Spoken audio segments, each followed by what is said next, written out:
तो यहाँ पर जो हालात इस वक्त हैं वो ये बता रहे हैं कि इस वक्त जिस तरीके से आरजेडी बिहार में एक्टिव हो गई है, तेज प्रताप तेजस्वी एक साथ जो है वो जिस तरीके से चुनाव में अभी से जुट गए हैं और कहीं ना कहीं तेज प्रताप यादव का एक वीडियो वायरल होना जिसमें बिहार में नया सीएम अब मिलने जा रहा है, तो ये चीज़ें क्या वाकई बताती हैं कि बिहार में जो सियासी हालात हैं वो ये जाहिर तौर पर बता रहे हैं कि जो समीकरण इस वक्त बिहार का है वो ये है कि भैया नीतीश कुमार महिलाओं के कपड़े झांकते रहे, महिलाएं कपड़े पहनती हैं नहीं पहनती हैं, पहले पहनती थी नहीं पहनती, इसी पर चर्चा करें। और नमस्कार, नेक्स्ट 9 न्यूज़ पर आपका बहुत बहुत स्वागत है और मैं हूं आपके साथ वफा अब्बास।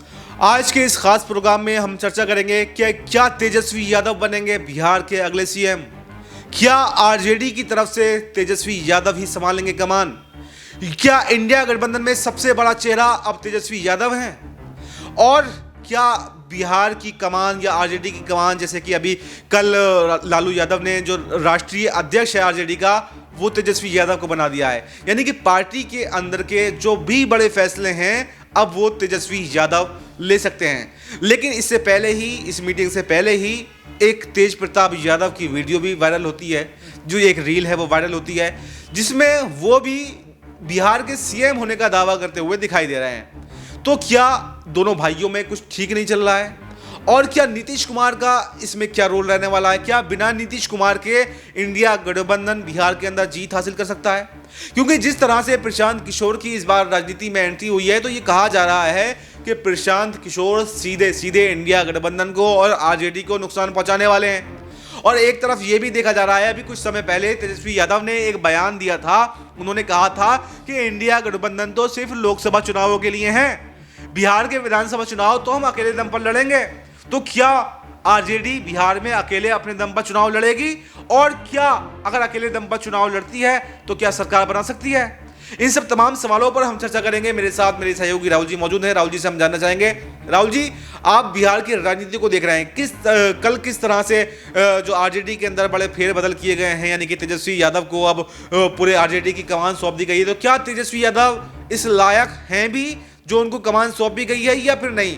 और क्या आरजेडी या इंडिया गठबंधन तेजस्वी यादव को सीएम चेहरे के तौर पर लॉन्च करने जा रहा है, या अभी सीएम को लेकर कोई भी फैसला नहीं हुआ? क्योंकि इससे पहले कांग्रेस के एक बड़े नेता का बयान भी आया था कि अभी तक भी सीएम फेस को लेकर भी कोई भी समझौता नहीं हुआ है, कोई सीट शेयरिंग को लेकर समझौता नहीं हुआ है। तो आपको क्या लगता है कि तेजस्वी यादव का सीएम बनना, क्या तेजस्वी यादव सीएम फेस हो सकते हैं, और नीतीश कुमार का चुनाव से पहले क्या रोल रहने वाला है? क्या इंडिया गठबंधन में आ सकते हैं या फिर एनडीए में रहकर ही चुनाव लड़ने वाले हैं? देखिए बस भाई, सबसे बड़ी बात है बिहार में जो इस साल विधानसभा चुनाव होने वाले, उस चुनाव से पहले बिहार में जिस तरीके का माहौल है उसे देखकर यह कहा जा रहा है कि शायद इस बार एनडीए को बड़ा झटका लगेगा।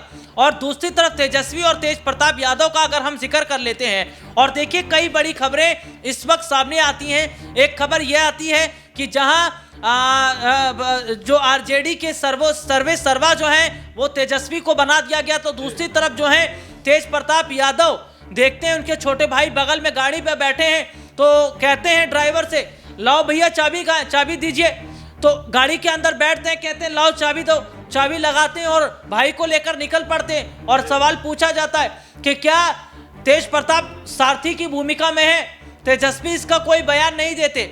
तो यहाँ पर जो हालात इस वक्त हैं वो ये बता रहे हैं कि इस वक्त जिस तरीके से आरजेडी बिहार में एक्टिव हो गई है, तेज प्रताप तेजस्वी एक साथ जो है वो जिस तरीके से चुनाव में अभी से जुट गए हैं, और कहीं ना कहीं तेज प्रताप यादव का एक वीडियो वायरल होना जिसमें बिहार में नया सीएम अब मिलने जा रहा है, तो ये चीज़ें क्या वाकई बताती हैं कि बिहार में जो सियासी हालात हैं वो ये जाहिर तौर पर बता रहे हैं कि जो समीकरण इस वक्त बिहार का है वो ये है कि भैया नीतीश कुमार महिलाओं के कपड़े झांकते रहे, महिलाएं कपड़े पहनती हैं नहीं पहनती हैं, पहले पहनती थी नहीं पहनती, इसी पर चर्चा करें। और तेजस्वी चर्चा किस पर कर रहे हैं? तेजस्वी कर रहे हैं बीपीएससी पर चर्चा, वो तेजस्वी कर रहे हैं बिहार में दलितों की हालत पर चर्चा, बिहार को विशेष राज्य दिलाने की चर्चा। तो मानसिकता आप देखिए, मौजूदा समय का सीएम अगर महिलाओं के बीच बैठकर इस तरीके की बातें करे, और जब लालू यादव ये कहते हैं कि भैया ये तो महिलाओं को ताड़ने जा रहे हैं, तो गलत क्या कह रहे हैं? और नीतीश की आदत और हालत कुछ ऐसे ही बता रही है कि भैया महिलाओं के बीच में उनका उठना बैठना कुछ ज्यादा अच्छा हो रहा है। तो ये चीजें कहीं ना कहीं बताती हैं कि क्या वाकई नीतीश कुमार का जो दिमागी संतुलन है वो खराब हो चुका है। और इस उम्र में क्या नीतीश सटियाते नजर आ रहे हैं, क्योंकि यही बात विपक्ष भी कह रहा है। और देखिए सीधे सीधे तौर पर बिहार की अगर हम बात करें, लेकिन मैं आपको रोकना चाहूंगा, मैं थोड़ा सा एक यहीं पे क्वेश्चन लेना चाहता हूं कि लालू यादव ने भी कई बार जो है महिलाओं पर आपत्तिजनक टिप्पणी की है। उन्होंने भी एक बार ये कहा, जैसे अभी रमेश बिधूड़ी का बयान वायरल हुआ था, उन्होंने कहा था कि हम दिल्ली की सड़कों को ऐसे बना देंगे जैसे प्रियंका गांधी की गाल। ऐसा ही एक बयान जो है लालू यादव ने भी दिया था। उन्होंने कहा था कि हम बिहार की सड़कों को ऐसा बना देंगे जैसे हेमा मालिनी की गाल। और नीतीश कुमार की बात कर रहे हैं हम, तो नीतीश कुमार ने भी पहले ऐसे बयान दिए हैं जो महिलाओं को आपत्तिजनक बयान है, लेकिन लालू यादव भी कहीं अछूते नहीं रहे हैं। लालू यादव ने तो संसद के अंदर भी एक बार महिला मतलब ममता बनर्जी को लेकर भी बयान दिया था, हालांकि वो मजाकिया बयान दिया गया था, लेकिन कई बार लालू यादव भी इससे अछूते नहीं हैं। तो क्या लालू यादव भी इस तरह की बयानबाजी करते हैं तो इसका नुकसान भी तेजस्वी यादव को उठाना पड़ सकता है? देखिए सबसे बड़ी बात है, लालू यादव ने जो बयान दिया था वो बहुत पुराना बयान था और लालू यादव के बयान की काफी जो है निंदा भी हुई थी। इसका अरे ये मतलब थोड़े बनता है कि भैया कोई कुआं में कूद रहा तो आप भी कूदेंगे क्या? और रमेश बिधूड़ी अगर गलती कर रहे हैं तो क्या सब गलती करेंगे क्या? ऐसे में तो फिर तो ये तो भेड़ चाल वाली बात हो जाएगी। और देखिए सबसे बड़ी बात ये है कि लालू ने जो कहा था वो कहा था, लेकिन मौजूदा समय में मुख्यमंत्री तो नीतीश कुमार है ना, बिहार की सत्ता को तो वो संभाल रहे हैं ना। और वो जिस तरीके की बातें कर रहे हैं, या दिल्ली के विधानसभा चुनाव का जो माहौल है कि भारतीय जनता पार्टी महिलाओं में जो रुचि और दिलचस्पी दिखा रही है, ये तो जाहिर तौर पर बताता है कि कहीं ना कहीं भारतीय जनता पार्टी की हालत बदतर हो रही है।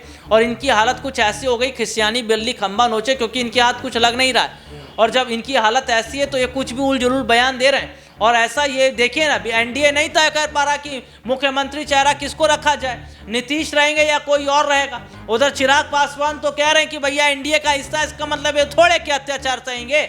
आपने बीपीएससी री एग्जाम को लेकर जो बच्चे पटना में प्रदर्शन कर रहे थे, आपने लाठियां चलवा दी, आपने वाटर। चिराग पासवान को लेकर के आप क्या देखते हैं? चिराग पासवान इस बार बिहार की राजनीति में कुछ अहम किरदार निभा सकते हैं क्या?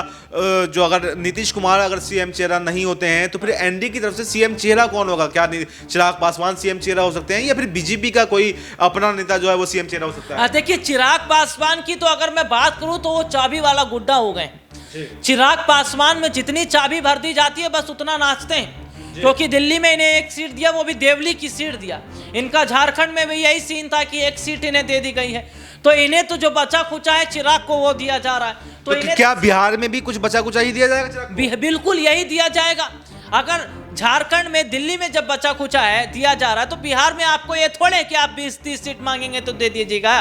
तो इसके बाद में हम यहाँ पर ये भी तो देख रहे हैं कि यहाँ पर लल्लन सिंह तो अलग ही है। लल्लन सिंह जो है वो अमित शाह की तारीफ कर रहे हैं, वो तो केंद्र सरकार के साथ मिलकर काम कर रहे हैं। वो तो कह रहे हैं कि नीतीश को और घेरिए, वो तो कह रहे हैं कि भैया नीतीश पर और सवाल दागिए, क्योंकि नीतीश हटेंगे तो ही तो हम मुख्यमंत्री बनेंगे। तो ऐसे में यहाँ पर हालात यही बन रहे हैं कि नीतीश बाबू पर जितना निशाना साधिएगा उतना फायदा हमें होगा।